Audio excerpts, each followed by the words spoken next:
Pernahkah Anda mendengar istilah Lauhul Mahfudz? Bagi kaum muslim, kata ini bukanlah sesuatu yang asing. Ia disebut dalam Al-Quran, diabadikan dalam surat Al-Buruj ayat 21-22.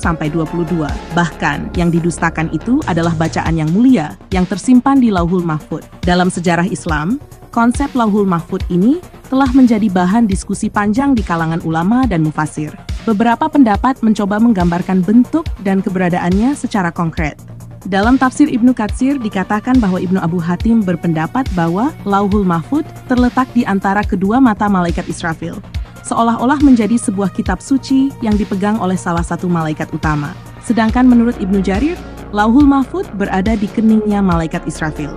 Mukatil, sebaliknya, menempatkannya di kanan arsy, mendekatkan konsep ini dengan takhta Tuhan sebagai simbol kekuasaan dan ketetapannya.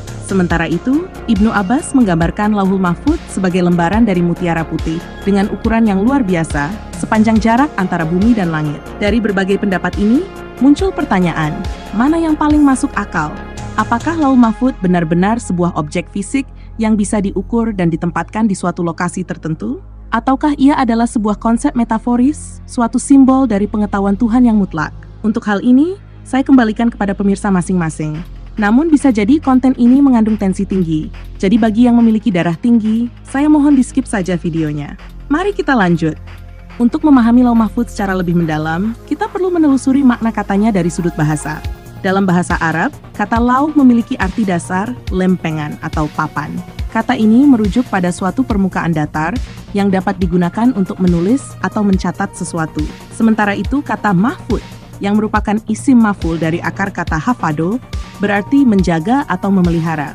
Sehingga secara harfiah, Lauhul Mahfudz dapat diartikan sebagai lempengan yang dijaga atau papan yang dilindungi. Namun, apakah konsep lauh ini hanya ada dalam bahasa Arab? Jika kita melacak dalam tradisi Semit yang lebih luas, istilah yang serupa juga ditemukan dalam bahasa Ibrani. Dalam teks-teks keagamaan Yahudi, terdapat kata luhot yang berarti loh atau tablet. Kata ini muncul dalam konteks luhot atau loh perjanjian, yang merujuk pada dua loh batu tempat Tuhan menuliskan 10 perintah kepada Nabi Musa di Gunung Sinai. Kemiripan antara lauh dalam bahasa Arab dan luhot dalam bahasa Ibrani bukanlah kebetulan. Keduanya berasal dari akar bahasa Semit yang sama dan memiliki makna yang serupa, sebuah benda datar yang digunakan untuk menulis dan menyimpan pesan penting. Hal ini menunjukkan bahwa konsep lempengan sebagai media pencatatan adalah sesuatu yang telah dikenal luas dalam budaya Timur Tengah kuno. Lebih tepatnya, kata lauh dalam bahasa Arab merupakan serapan dari luhot atau loh dalam bahasa Ibrani, seperti halnya kata salat. Menurut Ibnu Abbas, kata salat yang memiliki arti berdoa merupakan serapan dari bahasa Ibrani, dari kata soluta yang berarti tempat ibadahnya orang Yahudi. Hal ini diperkuat oleh Al-Quran dalam surat Al-Hajj ayat 40. Orang-orang yang diusir dari kampung halamannya tanpa alasan yang benar, hanya karena mereka berkata, Tuhan kami ialah Allah.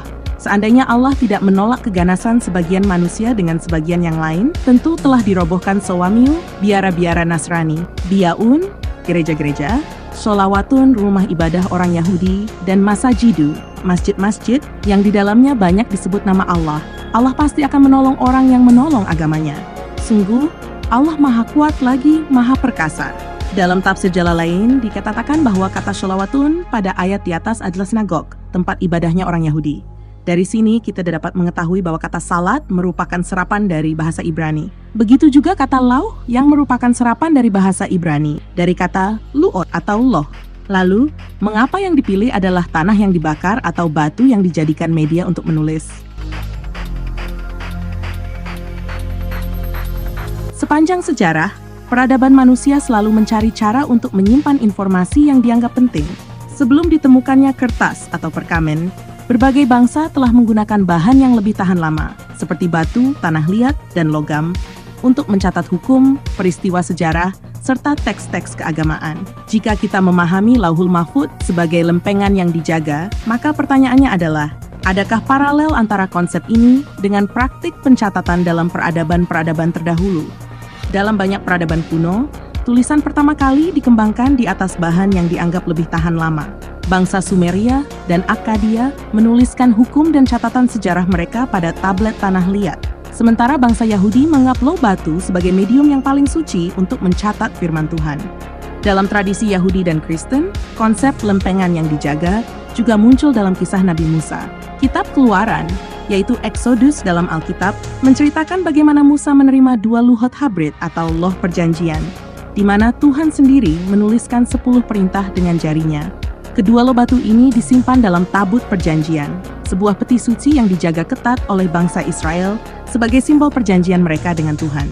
Lebih jauh lagi, salah satu contoh paling awal dari pencatatan kuno ditemukan di Mesopotamia, tempat bangsa Sumeria mengembangkan sistem tulisan paku atau cuneiform sekitar 3100 tahun sebelum Masehi. Mereka mencatat hukum, perjanjian, transaksi ekonomi, hingga kisah mitologi di atas tablet-tablet tanah liat yang kemudian dikeringkan atau dibakar agar lebih tahan lama. Salah satu peninggalan penting adalah tablet Enuma Elish, teks penciptaan dunia dalam mitologi Babilonia, yang ditulis pada lempengan tanah liat. Ada juga prasasti Hammurabi, hukum tertulis pertama yang ditemukan dalam bentuk ukiran pada batu basal. Dalam peradaban ini, penggunaan lempengan tidak hanya sekadar sarana pencatatan, tetapi juga menjadi media penyampaian hukum dan kepercayaan yang bersifat mutlak. Selain di Mesopotamia dan tradisi Yahudi, banyak peradaban lain juga menggunakan batu atau logam sebagai media pencatatan yang dianggap suci dan abadi. Seperti prasasti Mesir kuno, hieroglif sering diukir pada batu dan kuil sebagai catatan sejarah dan keagamaan. Prasasti India kuno, Kaisar Ashoka dari India yang diperkirakan hidup pada abad ketiga sebelum Masehi mengukir hukum dan ajarannya di atas batu dan pilar yang disebut Edik Ashoka sebagai pedoman moral bagi rakyatnya. Prasasti Romawi, hukum-hukum Romawi sering ditulis pada tablet perunggu atau marmer agar tidak bisa diubah. Semua ini menunjukkan bahwa dalam berbagai peradaban, informasi paling penting selalu dicatat pada media yang bisa bertahan lama, seolah-olah ingin menyaingi konsep keabadian dalam ingatan manusia.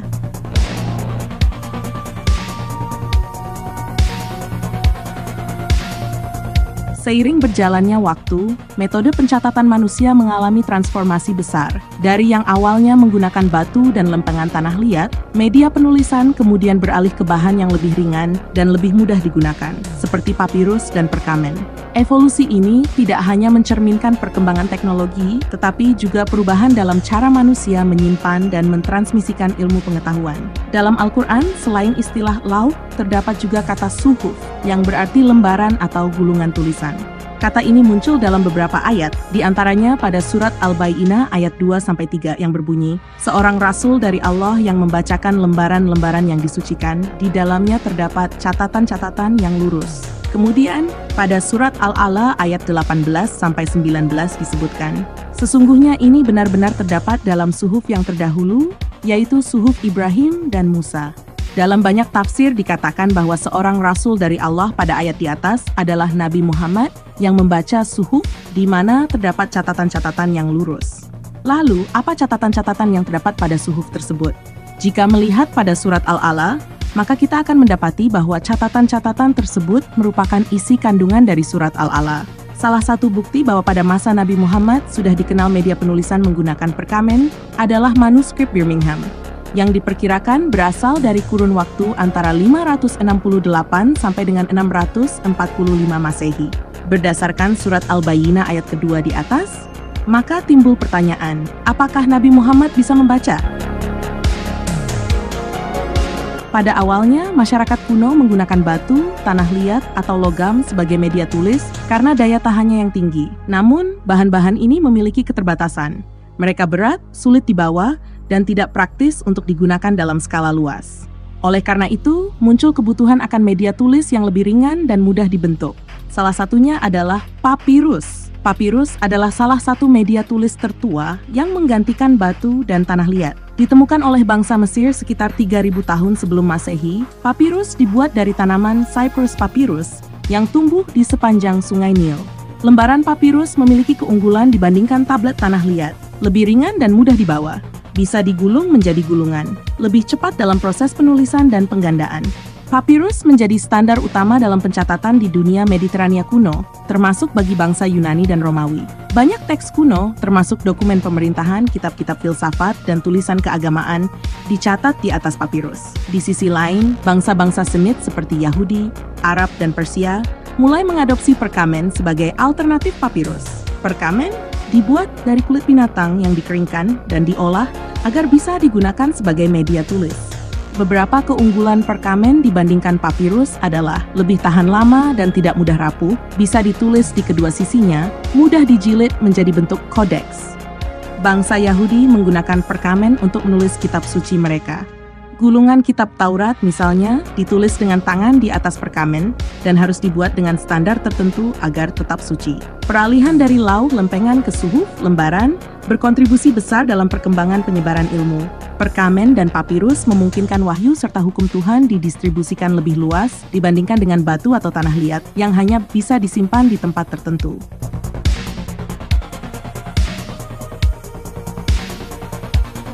Dalam surat Al-Buruj ayat 17-22, Al-Quran mengisahkan tentang kaum terdahulu yang mengalami kehancuran akibat kedurhakaan mereka, seperti tentara Fir'aun dan kaum Tsamud. Pada ayat 17-18 disebutkan, "Sudahkah datang kepadamu kisah tentara, yaitu tentara Fir'aun dan Tsamud?" Lalu, di ayat selanjutnya, Al-Quran ditegaskan sebagai sesuatu yang terpelihara dalam Lauhul Mahfuz. Bahkan adalah bacaan yang mulia, yang tersimpan dalam Lauhul Mahfuz. Dari konteks ini, kita bisa melihat bahwa yang dimaksud dengan Al-Quran dalam ayat ini bukanlah mushaf atau kitab fisik, melainkan catatan atau bacaan yang berkaitan dengan kejadian sejarah. Jika kita mengacu pada ayat-ayat ini, maka Lauhul Mahfuz merujuk kepada suatu media penyimpanan yang bersifat tetap, terjaga, dan tidak mudah rusak.